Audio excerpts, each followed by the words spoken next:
La louange est à Allah, le Créateur du monde, celui qui existe sans début, sans fin, sans endroit, sans comment et ne dépend pas du temps. Il ne ressemble à aucune de ses créatures et n'a besoin d'aucune d'entre elles. Quoi que tu puisses imaginer en ton esprit, Dieu en est différent. Je demande à Allah, l'exempt de toute imperfection, d'élever les grades de notre maître Mohammed et qu'il protège sa nation de ce qu'il craint pour elle.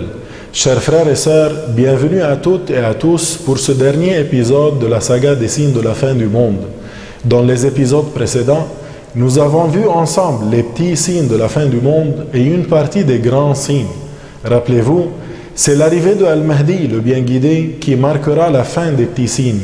Puis, les grands signes commenceront par la sortie de Ad-Dajjal, l'imposteur borgne. Ensuite, il y aura la descente de Isa, Jésus, alayhi salam, et la sortie du peuple de Gog et Magog.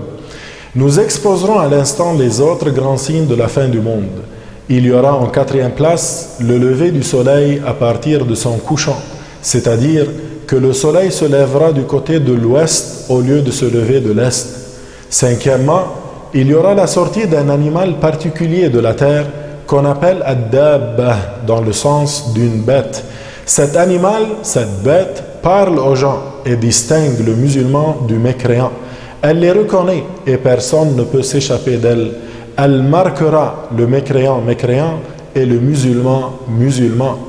Ces deux grands signes, le lever du soleil de l'ouest et la sortie de la bête de la terre, se produiront le même jour entre l'aube et le temps de Ad-Duha. Ad-Duha est environ 20 minutes après le lever du soleil. Après cela, aucun repentir ne sera plus accepté. Le sixième grand signe est une fumée qui va descendre et se propager sur terre. Cette fumée incommode énormément le mécréant, tandis que le musulman ressentira l'effet de cette fumée comme un rhume bénin. Pour ce qui est des septième, du huitième et du neuvième grand signe, il s'agit de 3 ouvertures terrestres qui auront lieu à 3 différents endroits. Ces fissures engloutiront tout ce qui se trouve sur terre. Il s'agit de 3 ouvertures, une qui se trouve à l'est, l'autre à l'ouest et la dernière dans la péninsule arabique. Ces 3 fissures se produiront dans un laps de temps rapproché. Certains savants ont même dit qu'il se peut qu'elles se produisent en même temps.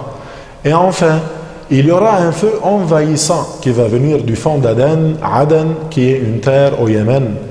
Les gens se dirigeront vers l'ouest pour échapper à ce feu. Chers frères et sœurs, voilà brièvement les 10 grands signes de la fin du monde. Voyons maintenant ensemble d'autres détails concernant la fin des temps. La dernière des villes islamiques à être anéantie sera Médine, tout comme cela est parvenu dans le hadith rapporté par At-Tirmidhi, ce qui signifie la dernière des villes de l'islam anéantie sera Médine, l'illuminée. Nécessairement, chers frères et sœurs, Médine est dans un meilleur état que les autres villes, que ce soit dans le passé ou dans l'avenir. À la fin des temps, le Coran sera élevé au ciel. Cela signifie qu'il ne restera plus une seule ayah du Coran sur terre. Les livres resteront sur terre, mais les paroles dedans seront élevées. Une personne ouvrira ce qui était un Coran et n'y verra que des pages blanches vierges. C'est aussi à cette époque que le prophète Al-Khadr va mourir. Al-Khadr est présentement vivant, et ce, depuis l'époque de Dhul Qarnayn. C'est après les 10 grands signes annonciateurs de la fin des temps que surviendra le jour du jugement dernier. Il n'y aura plus sur terre à ce moment-là que des mécréants. Les musulmans auront péri 100 ans auparavant par un vent qui leur sera envoyé.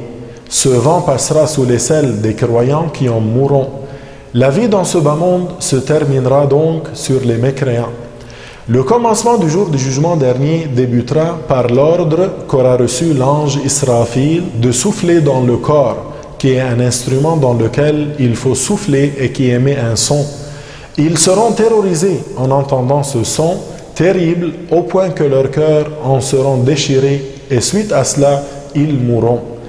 Les djinns mécréants vont mourir à ce moment-là aussi. Il n'y aura pas un seul humain, ni un seul djinn sur terre qui restera vivant. Après la mort des humains, viendra la mort des anges. Le dernier ange à mourir est l'ange de la mort, Azraïl lui-même, celui qui est chargé d'emporter les âmes. Après ce premier souffle dans le corps, Allah ressuscitera l'ange Israfil qui va souffler une seconde fois dans le corps.